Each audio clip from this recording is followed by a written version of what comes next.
warahmatullahi wabarakatuh. Assalamualaikum Ustaz. Ustaz apa kabar? Jadi di kesempatan kali ini Ustaz, kami izin bertanyakan beberapa pertanyaan tentang agama Islam. Bapak Ustaz juga. Jadi pertanyaan pertama Ustaz bisa jelaskan tidak tentang bagaimana sejarah singkat tentang agama Islam?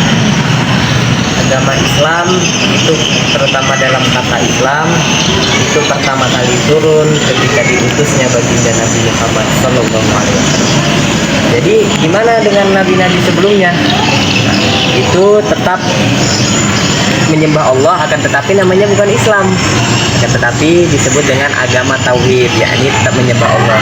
Namun ketika Rasulullah datang dan turun wahyu terakhir yang mana Allah berfirman, al-yauma akmaltu lakum dinakum wa raditu lakum Islam madinah.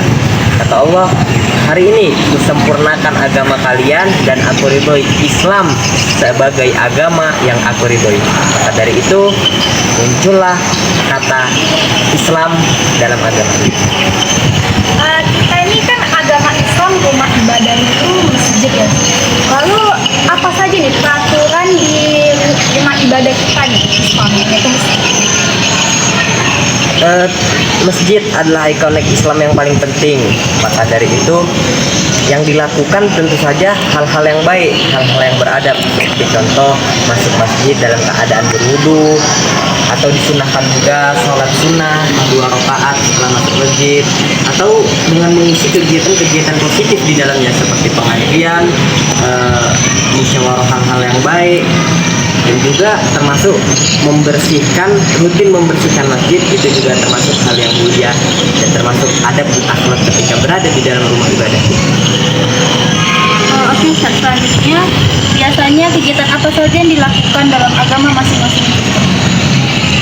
Kalau dalam agama Islam, terutama dalam setiap individu orang, yang pasti dan yang fitrahnya itu pasti melakukan 5 perkara, yakni rukun Islam. Itu wajib dilakukan setiap individu umat Islam, kayak mengucap 2 kalimat syahadat, sholat, zakat, haji, dan puasa. Itu wajib. Namun ada kalanya Islam mempunyai hari-hari besar, contohnya dengan mengadakan Maulid Nabi sebagai tanda bentuk perayaan kita terhadap hari lahir Nabi, Isra Mi'raj, dan hari-hari besar dan lain sebagainya. Bagaimana cara menjaga hubungan toleransi antar umat beragama? Dengan saling menghargai, walaupun berbeda pendapat, saling menghargai, tidak terpecah belah, dan juga saling menghormati. Sikap apa saja yang mampu menjaga toleransi antar umat beragama? Sikap yang mampu menjaga toleransi antar umat beragama itu adalah dengan cara menjalin persaudaraan, yang mana persaudaraan ini bukan terkait dan terikat dengan ibadah. Nah, seperti yang Allah firmankan dalam surah Al-Kafirun ayat terakhir, lakum dinukum waliyadin. Dalam segi ibadah kita tidak ada kait mengait dan urusan apapun dengan agama lain, akan tetapi selain dalam urusan ibadah kita diperbolehkan untuk saling toleransi satu sama lain. Adakah masalah yang timbul dalam pelaksanaan toleransi? Jika ada, jelaskan.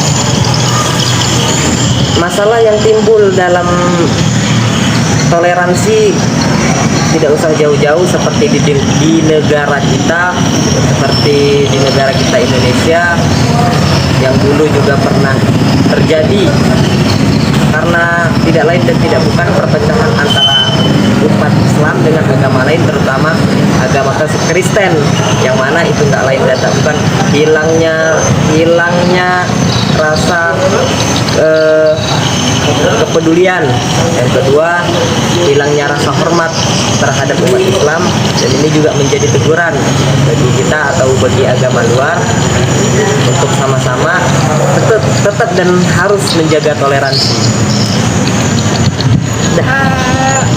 Baik Ustaz, terima kasih atas waktu singkatnya. Kami ucapkan terima kasih. Assalamualaikum warahmatullahi wabarakatuh.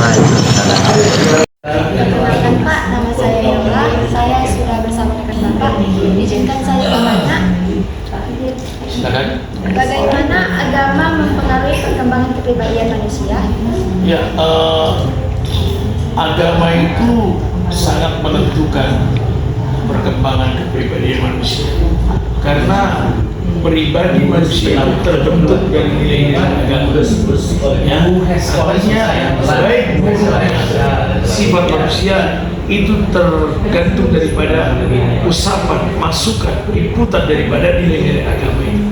Makanya kalau orang yang tidak beragama itu tidak bermoral, tidak punya kepribadian, kasar, arogan, berkata-kata seenaknya saja, tidak ada tata sopannya, tata keramanya. Jadi kepribadian manusia itu ditentukan oleh itu. Ya, agama itu sangat menentukan. Jadi agama mengajar nilai-nilai kebaikan. Yang agama apapun itu, dia mengajarkan nilai-nilai kebaikan, nilai-nilai kebenaran, nilai-nilai perdamaian. Jadi kalau sudah ada kebaikan, ada kebenaran, ada perdamaian, maka kepribadian itu akan lebih baik. Jadi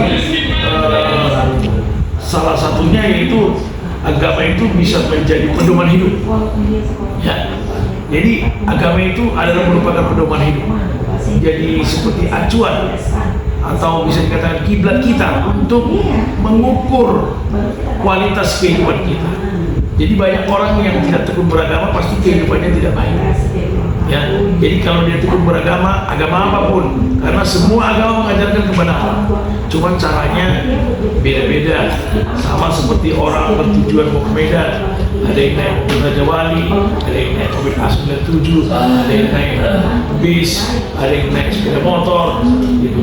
Jadi ada tujuannya sama. Jadi tergantung bagaimana seseorang menjalankan agama. Dan jika dia meresponi agamanya itu dengan baik, maka kepribadiannya akan semakin baik. Demikian, terima kasih. Ya.